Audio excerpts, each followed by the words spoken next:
allowing, of course, for those who would prefer a different kind of education to have that available as well, but using their resources or the resources of their communities to provide that. School vouchers really, for me, are not so disturbing around the issue of church and state. They're disturbing because they reveal our willingness to allow failing schools to continue in this country.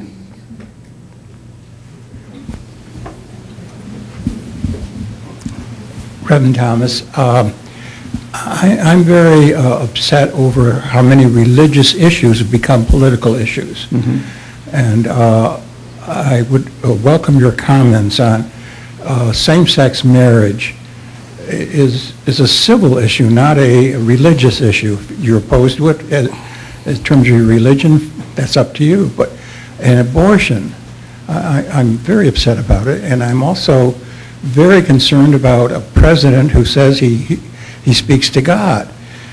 And how do we overcome these kind of situations, and how can people accept it?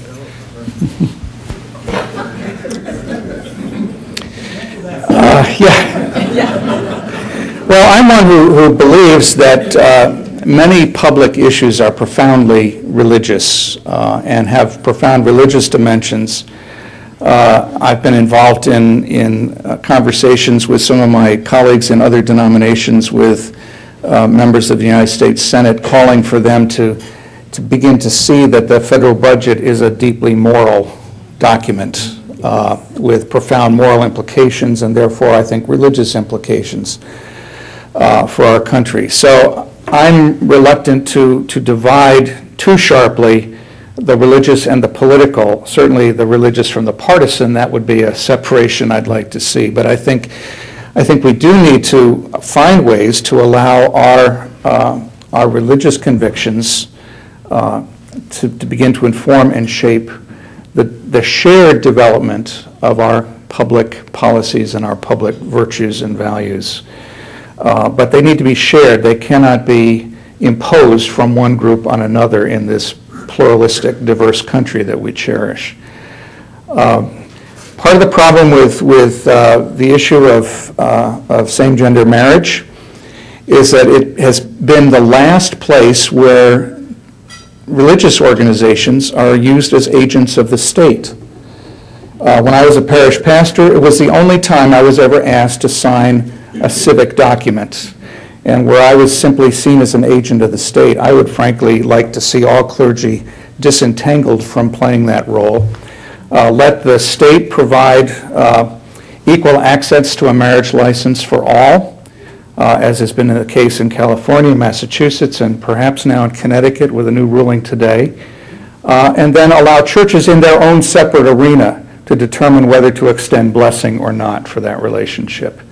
There are places where we've entangled ourselves too closely and where some division needs to take place.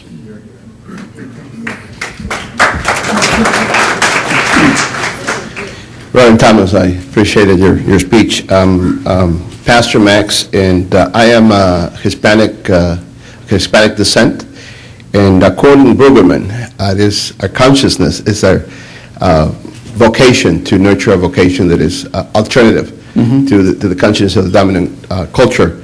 In terms of the issue of immigration, in terms of clearly the Hebrew Bible and the Old Testament, as we call it, talk about a responsibility to sojourners and pilgrims in immigrant communities. I would like to hear your comments concerning in the context of the intersection between piety and politics in the way to the White House. Seems like everybody else is avoiding that.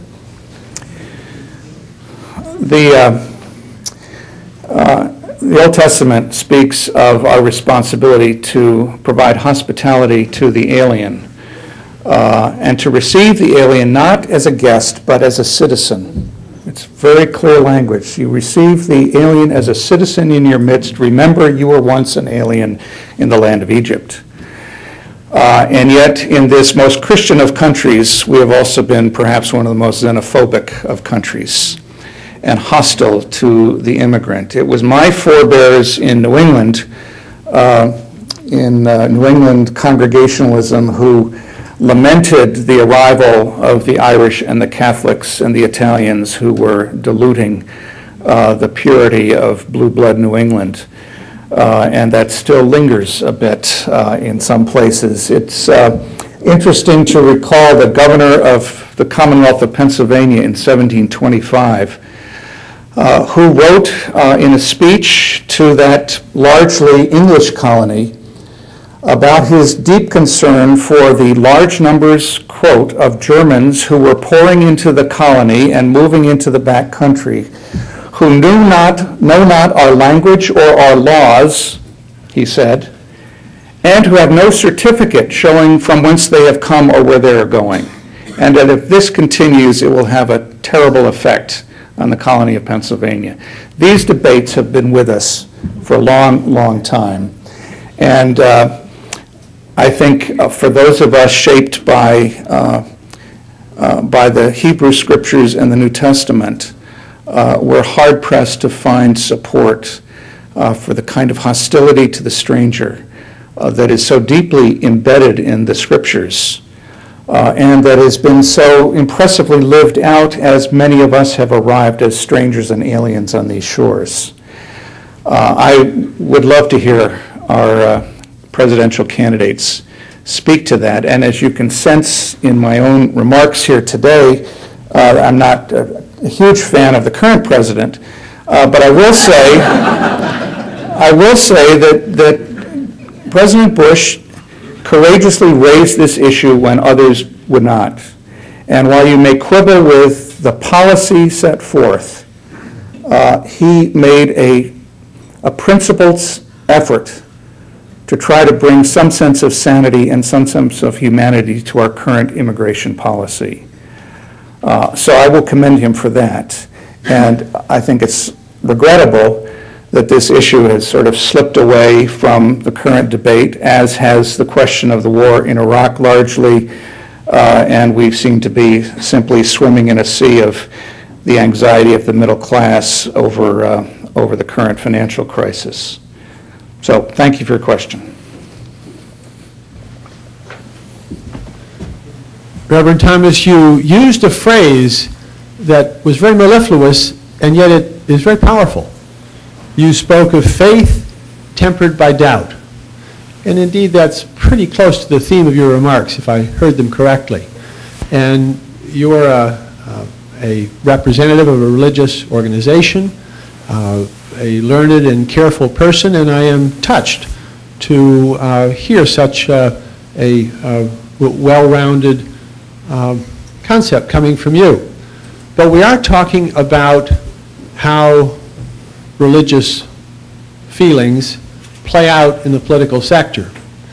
And I wonder if it's workable for a political candidate to try to get the benefits of presenting himself or herself as a person of faith, and yet to be explicit in the same way you just were today about the fact that that faith is tempered with doubt.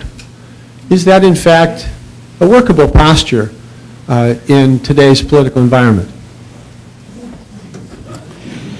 Well, I think there may be a difference between campaign strategy and the exercise of the presidential office, and where transparency and candor may be possible once elected, it is more difficult in the campaign. Unfortunately, we haven't always seen modesty displayed either in office or during the campaign season as well. I do think we simply ought to lift up those examples of persons whose faith has been significant and profound in public life, yet who have been able to temper it with a sense of doubt, and if not doubt in the kind of conventional sense of the term, temper it with a sense of modesty, which was the other term from Niebuhr. And the modesty that enables us at times to, even in our most private moments, to helpfully ask the question, could I be wrong?